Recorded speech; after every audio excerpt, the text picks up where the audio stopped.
करके बड़े बड़े अट्टालिका में रहने वाले प्रत्याशी को, जो काफी बाहुबली था, धनबली था, पैसा भी बांटते रहे, बावजूद जनता ने उसे वोट नहीं दिया और जनता ने हमें वोट दिया। अपने मेल में लाकर मुझे फर्जी मुकदमा में फंसाया। जिस व्यक्ति को मेरे खिलाफ वो आवेदक बनाया गया, आज की तारीख में वो हमें पहचानता भी नहीं है। जिसका तंत्र हो, जिसके हाथ में सत्ता हो, जिसके इशारे पर प्रवक्ता का प्रखंड स्तर का पदाधिकारी हो, चाहे जिला स्तर का पदाधिकारी हो, उसे हुक्मरान कहेंगे, उसे प्रवक्ता का आका कहेंगे। आनंद है और आप पब्लिक तंत्र देख रहे हैं। अभी हम मौजूद हैं बिहार के खगड़िया जिला के जिला परिषद क्षेत्र संख्या 18 में। यहाँ से नवनिर्वाचित जिला परिषद सदस्य हैं जयप्रकाश यादव। हम इनसे बातचीत करने इसलिए पहुंचे हैं क्योंकि इन्होंने अपना चुनाव जेल में रहकर जीता है। क्या कुछ इनकी तैयारियां थी, कैसे इन्होंने चुनाव जीता, इस मुद्दे पर हम चर्चा करेंगे। तो सबसे पहले जयप्रकाश यादव का पब्लिक तंत्र में स्वागत है।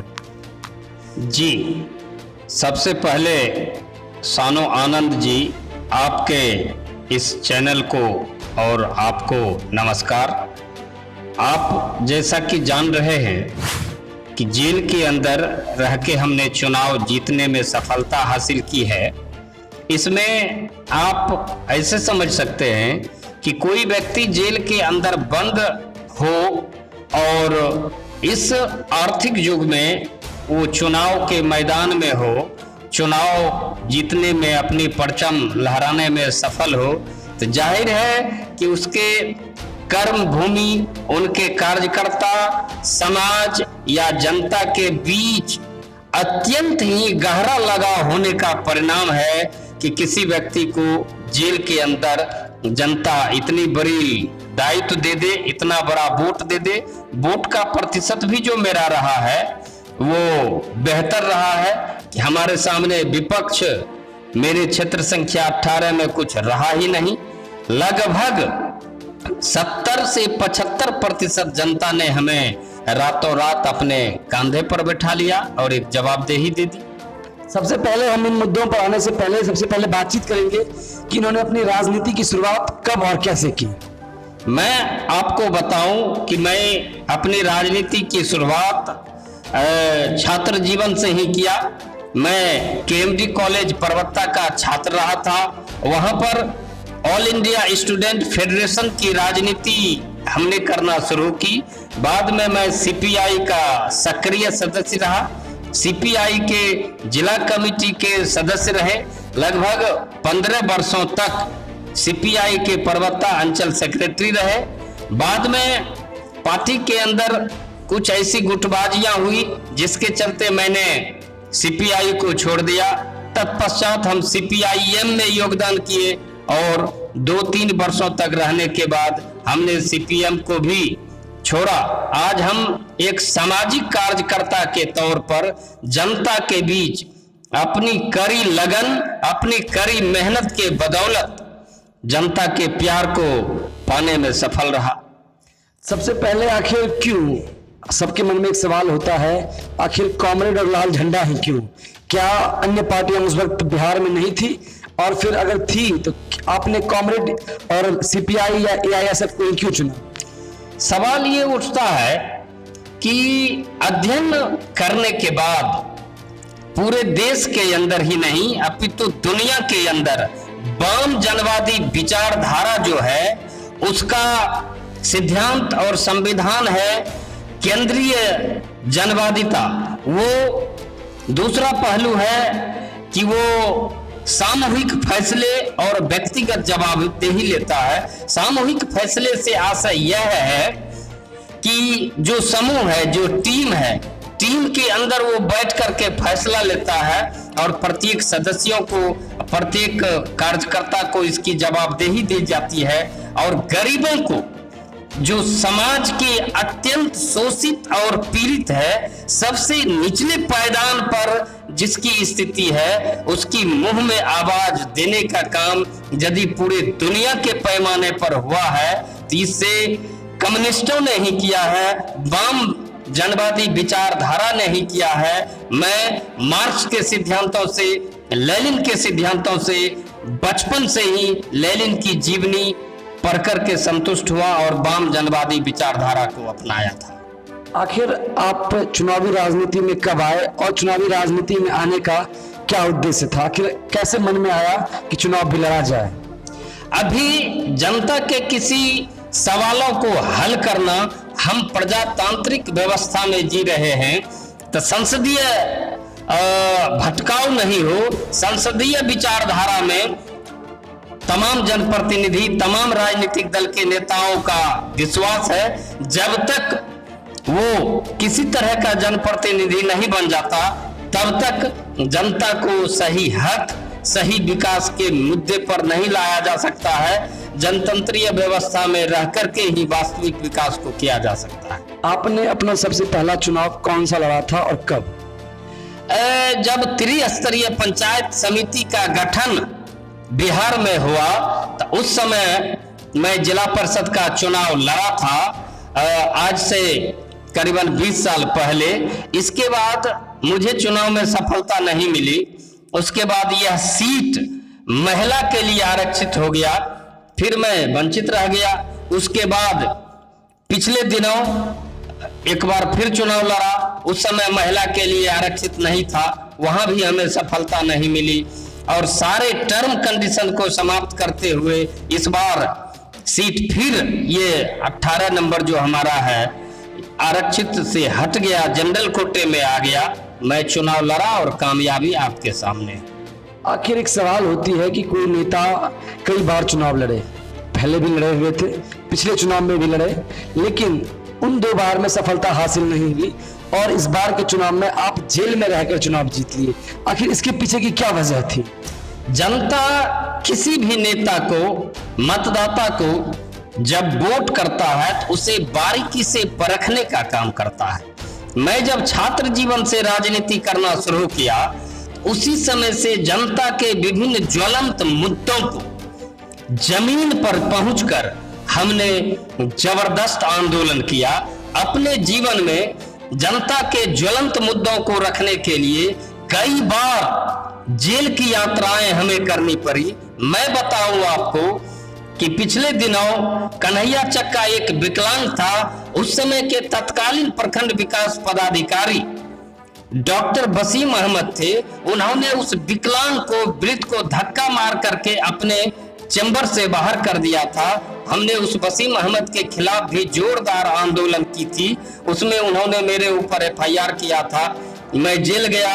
हाल के दिनों में एक प्रखंड विकास पदाधिकारी पर्वता के सरजमीन पर आया जिसने जनता के किसी मापदंड को माना ही नहीं, दादागिरी करना शुरू किया, जनता से अवैध उगाही करना शुरू किया।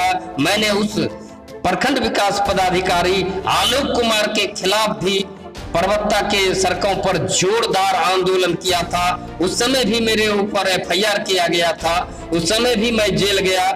आज के तारीख में जब मैं यह चुनाव लड़ना प्रारंभ किया, इस समय पर्वता के जो हुक्मरान हैं, पर्वता के जो आका हैं, उन्होंने मेरे ऊपर गलत तरीके से फर्जी मुकदमा कराया। बार बार मेरी राजनीतिक छवि पर्वता में निखर नहीं जाए, इससे हतोत्साहित होकर के फिर मेरे ऊपर मुकदमा करवाया, मुझे जेल की कोठरी में डाल दिया गया।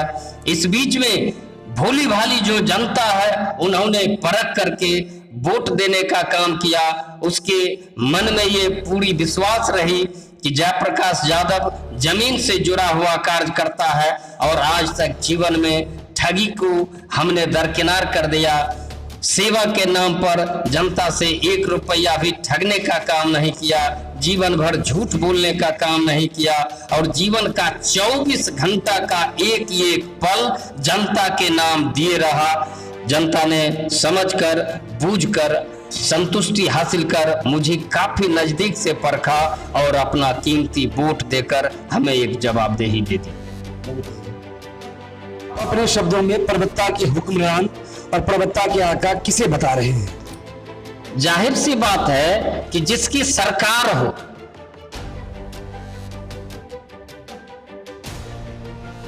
जिसका तंत्र हो, जिसके हाथ में सत्ता हो, जिसके इशारे पर पर्वता का प्रखंड स्तर का पदाधिकारी हो, चाहे जिला स्तर का पदाधिकारी हो, उसे हुक्मरान कहेंगे, उसे प्रवक्ता का आका कहेंगे। तात्पर्य यह, जिसकी हुकूमत चलती हो तो हुकूमत किसकी चलेगी? जिसकी सरकार है। स्पष्ट सी बात। सरकार में सांसद, विधायक या स्थानीय जनप्रतिनिधि भी होते हैं, पंचायत प्रतिनिधि भी होते हैं। आप अपनी शब्दों में प्रवक्ता के हुक्मरान किन्हें बता रहे हैं? जाहिर सी बात है कि बिहार में जिसकी सरकार है, बिहार में सरकार जदयू और भाजपा गठबंधन का, तो जदयू और भाजपा गठबंधन में जो प्रवक्ता के विधायक है, सत्ता उनके हाथ में है, पदाधिकारी उनके इशारा पर नाचता है, और जिस पदाधिकारी को एफआईआर दर्ज करने का हुक्म देता है और एफआईआर हो जाता है, वो हुक्मरान हुआ, वो प्रवक्ता के आका हुए, वो प्रवक्ता के भाग्य विधाता हुए। संजोग बस कोई भी जनता यदि प्रखंड के अंदर पहुंचता है, वो अपनी एक फरियाद लेके पदाधिकारियों के पास जाता है, उसकी फरियाद नहीं सुनी जाती। जब वही व्यक्ति को उठा करके हुक्मरान के पास भेजा जाता है और वहां से गिरगिरा के दुआ सलाम लेके पदाधिकारी के पास आते हैं, फिर उसका काम होता है। उसी हुक्मरानों के खिलाफ प्रवक्ता में एक अलग है, एक जंग है, एक लड़ाई है। भ्रष्टाचार के गंगोत्री में जिसकी सरकार, जिसका जनप्रतिनिधि लिप्त हो, वो प्रवक्ता के हुक्मरान है। आखिर आपके चुनाव के बीच जेल जाना पड़ा था आपको, और किन मुद्दों पर आप जेल गए थे? किस वजह से आपको जेल जाना पड़ा था? सरकार को बदलने की नीति से पिछले दिनों जो बिहार विधानसभा का चुनाव आया, उस बिहार विधानसभा चुनाव में मैं वाम जनतांत्रिक गठबंधन महामोर्चा के उम्मीदवार राजद के प्रत्याशी दिगंबर चौरसिया के प्रचार में दिन रात लगा हुआ था, और उस कार्यक्रम में उसे लग रहा था कि जयप्रकाश यादव से हमें बड़ा खतरा हो रहा है, जनता को ये बड़ी जोर प्रभावित कर रहे हैं, हमारी हार हो जाएगी, हमारी सरकार नहीं बनेगी, हमारी हुकूमत का वजूद खत्म हो जाएगा। इसलिए प्रवक्ता के जमीन पर किसी तरह का कोई बवाल, किसी तरह का झंझट, किसी तरह का बगैर घटना हुए मुझे पिछले दिनों एफआईआर, उस समय तत्कालीन अनुमंडल पुलिस पदाधिकारी पीके झा था, उसको अपने मेल में लाकर मुझे फर्जी मुकदमा में फंसाया। जिस व्यक्ति को मेरे खिलाफ वो आवेदक बनाया गया, आज की तारीख में वो हमें पहचानता भी नहीं है और मैं भी उसको नहीं पहचानता हूँ। 5 लोगों के बीच हमें रख दीजिए, उसकी हमारी कोई जान पहचान नहीं, बावजूद उसने मेरे ऊपर तरह तरह का एलिगेशन लगाया, रुपया छीनने का आरोप, गोली चलाने का आरोप, मारपीट करने का आरोप। जाहिर सी बात है कि घबरा करके उन्होंने मुझे जेल भेजवाने की कोशिश की और कामयाब भी हुआ, और जनता देख रही थी। जनता के बीच एक जबरदस्त बदलाव आया और रातों रात मुझे जनता ने अपने माथे पर बैठाया। आपकी नजरों में फर्जी मुकदमे थे, आखिर वो फर्जी मुकदमे करने की नौबत स्थानीय को क्यों आई? मैं इन सवाल पर आपसे बातचीत करूंगा कि आखिर क्यों स्थानीय विधायक ने आपके ऊपर फर्जी मुकदमे करवाए। जाहिर सी बात है कि जब मैंने पिछले टॉपिक में आपको कहा कि वह भी खुद से प्रत्याशी था एनडीए गठबंधन का, और मैं महागठबंधन के प्रत्याशी के पक्ष में था, तो महागठबंधन के प्रत्याशी का जो कैंपेन हमने पूरे प्रवक्ता विधानसभा क्षेत्र में अपने स्तर से करवाया, उनके कार्यों का जब भंडाफोड़ जनता के बीच होने लगा, उससे वो घबरा गए और घबरा करके बिना साक्ष्य का, बिना प्रमाण का उन्होंने मेरे ऊपर एफआईआर करवाया। सारे लोग जान रहे हैं, प्रवक्ता के सारे पदाधिकारी जान रहे हैं, उस एफआईआर में कोई गवाह घटना स्थल का मौजूद नहीं है, किसी तरह का कोई साक्ष्य नहीं है, बावजूद मेरे ऊपर एफआईआर हो जाता है और कई लोग हमारे साथ जेल जाते हैं। तो ये दुर्भाग्य है प्रवक्ता के लिए। हर व्यक्ति को अपनी 2 आंखें होती है, लेकिन समाज को हजारों आंखें होती है। 1000 आंखों ने देखा उनके काले करतूत को, और उसका परिणाम ये हुआ कि हमें लोगों ने इतना जनबल दिया। जनबल का आशय ये है कि सिर्फ वोट ही नहीं दिया, पैसा भी दिया। इतना बड़ा कोष संग्रह बिना मांगे जनता ने दिया कि हमारा सारा खर्च रातों रात जनता ने वहन किया और बड़ी लड़ाई लड़के बड़े बड़े अट्टालिका में रहने वाले प्रत्याशी को, जो काफी बाहुबली था, धनबली था, पैसा भी बांटते रहे, बावजूद जनता ने उसे वोट नहीं दिया और जनता ने हमें वोट दिया। आखिर आपके चुनाव जेल जाने के बाद कैसे आपके पूरे चुनाव की तैयारी की गई? क्योंकि एक आम बात होती है कि कोई प्रत्याशी खुद से रहकर जिस तरीके से मैनेजमेंट करता है, तो आपके जेल जाने के बाद आपके विचारधाराओं को, आपके चुनाव चिन्ह से लेकर आपकी तमाम गतिविधियों को किस तरीके से लोगों के बीच पहुंचाया जा रहा था? पिछले दिनों भी हमने अपने एक स्पीच में कहा था, नॉमिनेशन के वक्त जिस समय मेरे हाथ में हथकड़ियां लगी थी, कि मैं घर में अकेला व्यक्ति हूं, मेरा एक बच्चा 8 वर्षों का है, वह प्रचार करने के लायक नहीं है, बावजूद गांव के लोगों ने, पंचायत के लोगों ने, इलाका के लोगों ने, और जिस संगठन में मैं पिछले दिनों लगातार काम कर रहा था, उस संगठन के लोगों ने, और सबसे बड़ी बात कि जो जनता का प्यार हमारे साथ लगातार रहा था, सारे के सारे जनता ने इस कार्यक्रम को अंजाम दिया। उस समय जो मेरा काफिला निकलता था, सैकड़ों के संख्या में नौजवान बिना कुछ खाए, बिना कोई तेल और पेट्रोल लिए दिन रात मिशन में चल रहे थे। मैं तो जेल के अंदर था, देख नहीं रहा था। बाद बाकी जब मैं आया तो जनता ने जो कैंपेनिंग की है, कार्यकर्ताओं ने, खास करके युवाओं ने जो कैंपेनिंग की है, वह काबिल तारीफ है। यह कैंपेनिंग जिसके पास लाखों की पूंजी थी, उसने भी नहीं कर पाया। उसके बदले में मेरे जनता ने जोरदार आंदोलन चला करके यह साबित कर दिया कि बिना पैसे का भी लोग चुनाव जीत सकता है। धनबल पर जनबल भारी पड़ा।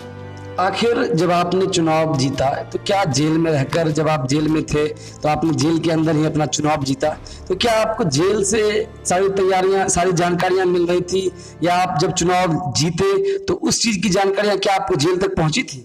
जेल के अंदर पहुंचने का कोई सवाल ही नहीं उठता है, क्योंकि टेलीफोन रखना जेल में गुनाह है और संभव ही नहीं है। किसी तरह से किसी लोगों से हमारी कोई बातचीत नहीं हो रही थी। कोरोना का संक्रमण काल चल रहा था, जो मुलाकाती भी जेल के अंदर जाता है उसका भी कोई पहुंच उस समय नहीं था। मुझे जेल के अंदर किसी तरह की कोई सूचना नहीं मिली। बट चुनाव समाप्त हो गया।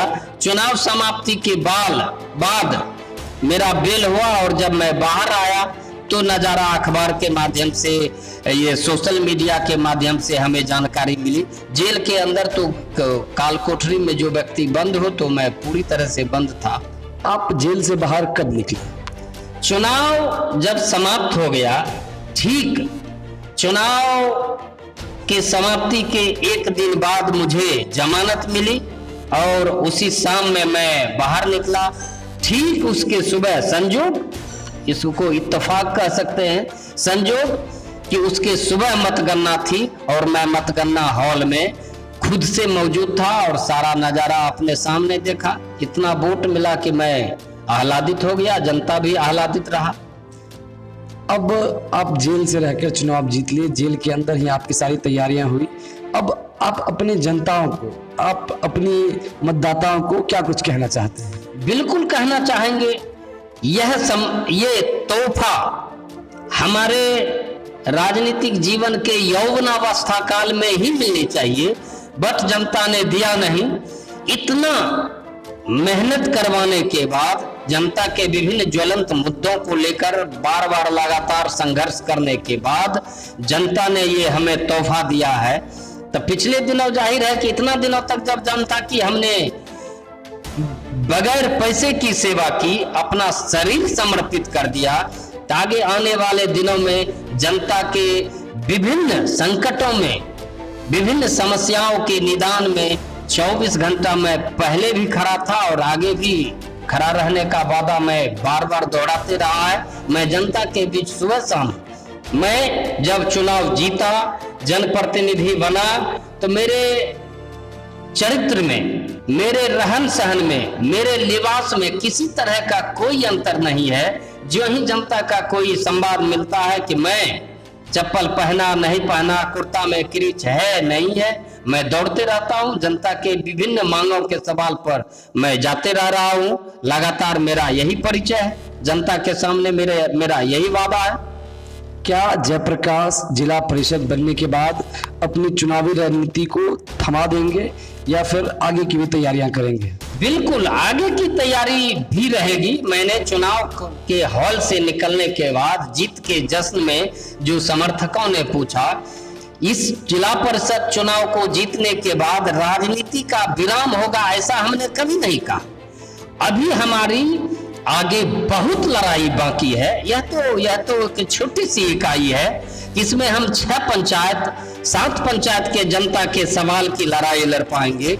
हमें तो वास्तविक संतुष्टि तब होगी जब मैं बिहार विधानसभा की राजनीति करूंगा और बिहार विधानसभा का प्रतिनिधि बनने के बाद पूरे बिहार की आर्थिक दुर्दशा जो देख रहा है लोग, उसमें बदलाव करने की जबरदस्त लड़ाई लड़ूंगा। और मैं परबत्ता विधानसभा की सदस्यता लेने के लिए हर संभव कोशिश करूंगा। जनता का लाड़ और प्यार यदि मिलता रहा तो यह संघर्ष हमारा जारी रहेगा। अभी हमारे साथ बातचीत कर रहे थे जिला परिषद सदस्य जयप्रकाश यादव। इन्होंने अपना चुनाव जेल में रहकर जीता है। कैसे चुनाव जीता, क्या कुछ इनकी तैयारियां थी, कैसे ये चुनावी राजनीति में आए, इन मुद्दों पर हमने चर्चा किया। आगे बने रहिए हमारे साथ, हम आपको बताएंगे बहुत कुछ।